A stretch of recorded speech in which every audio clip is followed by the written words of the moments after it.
Por que a Ucrânia é um país tão importante para o Ocidente e quais os possíveis impactos de uma guerra no país, inclusive para nós brasileiros?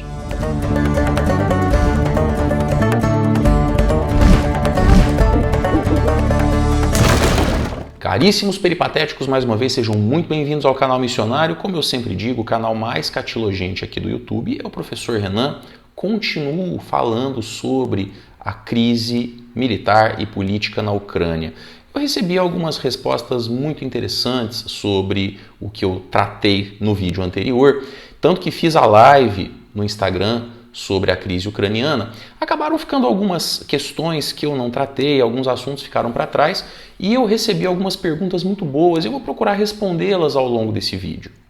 E uma das perguntas que eu mais recebi foi qual é o papel dos países ocidentais nessa crise. Então vamos lá. Primeiro a gente precisa entender que ainda que a Rússia seja o principal ator nessa crise militar e política entre os dois países, ela não é o único. Os países ocidentais, especialmente, claro, Estados Unidos e a União Europeia, têm um interesse muito grande na Ucrânia.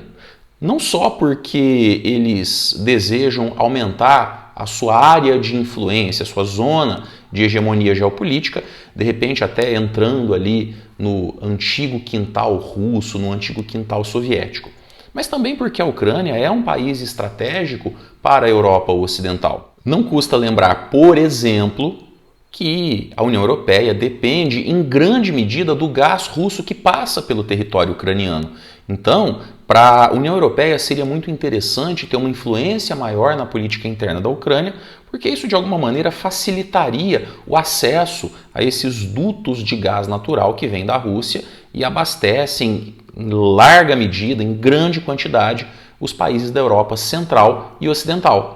Outra questão que não pode ser desprezada é o elemento agrícola. A Ucrânia é um grande produtor agrícola devido à presença do solo Chernozion, devido aos seus terrenos de planície que facilitam a mecanização. Então isso faz do país especialmente um grande produtor de cereais. A Ucrânia, por exemplo, é o primeiro país do mundo em semente de girassol, um alimento bastante importante na dieta dos europeus. Então, para a União Europeia também o acesso a essa produção agrícola, um acesso facilitado a essa produção agrícola através de acordos comerciais, seria um excelente negócio. Outro ponto que não pode ser colocado de lado é a relação entre Ucrânia e OTAN. A OTAN é a Organização do Tratado do Atlântico Norte, também conhecida como Aliança Militar do Ocidente, e que foi criada lá no começo da Guerra Fria, logo após a Segunda Guerra Mundial, para servir como um pacto entre várias nações contra o avanço, contra o expansionismo militar da União Soviética.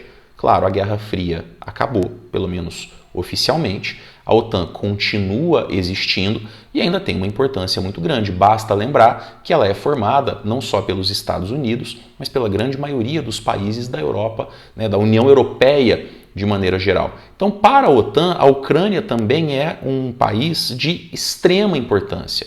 A Ucrânia seria, caso a Ucrânia entrasse para a OTAN, vamos lembrar que o elemento que desencadeou a atual crise foi a Ucrânia ter tentado pela segunda vez entrar na OTAN. Então, seria interessante, seria de suma importância, na verdade, porque para a OTAN, a Ucrânia seria o posto mais avançado. Seria como se a OTAN conseguisse colocar ali uma base militar, uma cabeça de ponte, como a gente fala em linguagem militar, dentro do quintal russo. E, obviamente, para a Rússia, isso seria o pior dos cenários. Ter lá uma base ou um conjunto de bases militares adversárias praticamente no seu quintal geopolítico, ali num país fronteiriço. Então, para a Rússia, o pior cenário possível seria a entrada da Ucrânia na OTAN.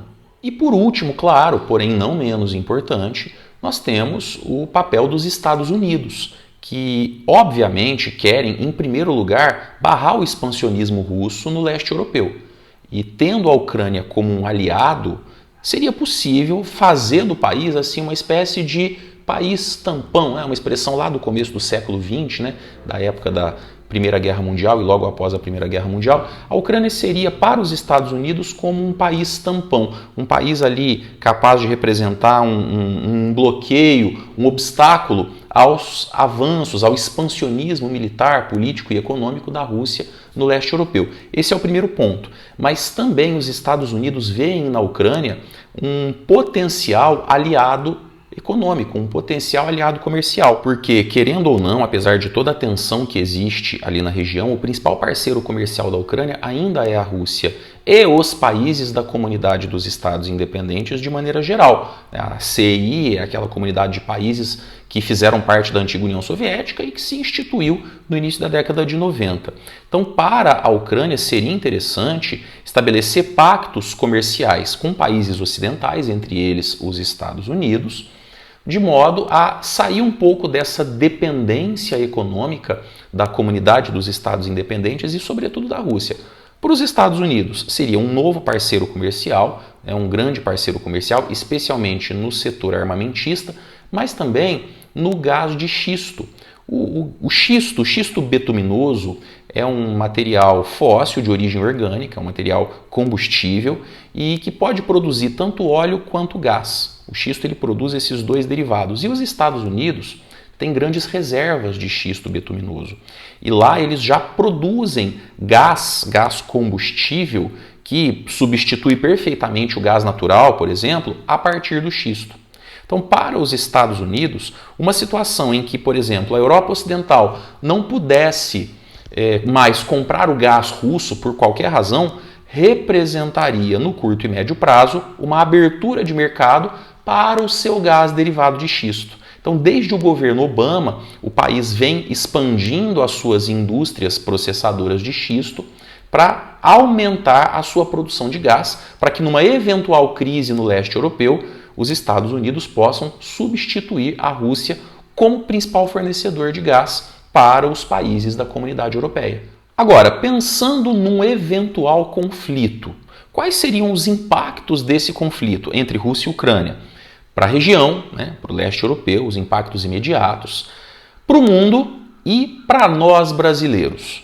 O grande medo é que uma eventual invasão russa no território ucraniano possa desencadear um conflito de proporções globais, especialmente se os Estados Unidos resolverem defender os interesses nacionais ucranianos e entrarem nessa briga, mandando armas, soldados. Eu acho que essa não é uma alternativa. Tudo bem que nesse momento em que a gente está, no início da crise, tudo fica ainda muito no campo das conjecturas, do achômetro. Mas eu entendo que os Estados Unidos não iriam querer entrar diretamente nesse conflito. Porque um conflito aberto com a Rússia no leste europeu poderia ter as piores consequências possíveis, pensando, por exemplo, no potencial bélico, no potencial nuclear dessas duas potências. Por outro lado, os Estados Unidos têm os seus próprios problemas. O país está com uma inflação alta, o governo Joe Biden não vem desfrutando de grande popularidade, o país ainda enfrenta os impactos da pandemia do coronavírus, especialmente agora com o aparecimento da variante Ômicron. Então, por conta disso, eu acredito que não seria para os Estados Unidos uma alternativa, uma opção viável, entrar num conflito aberto com a Rússia. Por outro lado, sim, uma guerra local é perfeitamente possível, eu diria que até provável, e nesse caso, possivelmente, a alternativa dos Estados Unidos seria a de impor sanções econômicas à Rússia, especialmente aquelas relacionadas à exportação do petróleo e do gás russo. E aí a coisa começa a ficar um pouco complicada nesse caso, porque a Europa depende, como eu já disse aqui, depende muito do gás natural russo e a gente não sabe até que ponto o gás de xisto norte-americano daria conta de suprir as necessidades dos europeus.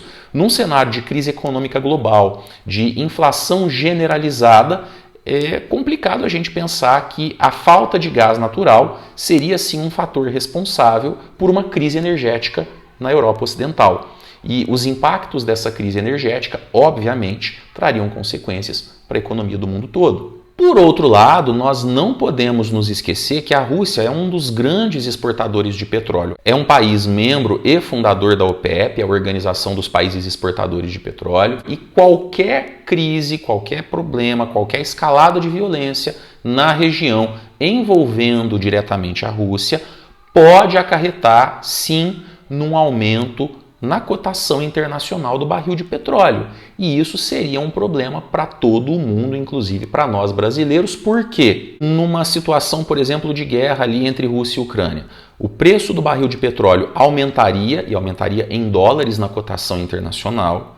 Consequentemente, o preço do barril de petróleo no mercado interno, aqui no Brasil, também aumentaria, e isso poderia provocar mais um aumento no preço dos combustíveis, especialmente da gasolina e do diesel, que já vem aumentando há um bom tempo, entre outros fatores, devido ao aumento do dólar no câmbio interno.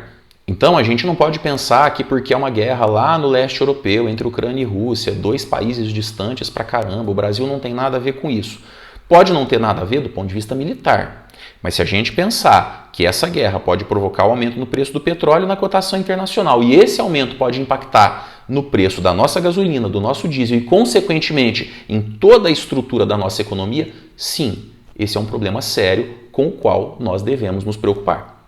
Se você gostou desse vídeo, se achou que o conteúdo foi de valor, te ajudou a entender um pouquinho mais o que está acontecendo e os impactos dessa crise geopolítica para nós, se inscreva no canal, caso não tenha se inscrito ainda, claro. Compartilhe com seus amigos e me ajude a divulgar minha missão, que está só começando.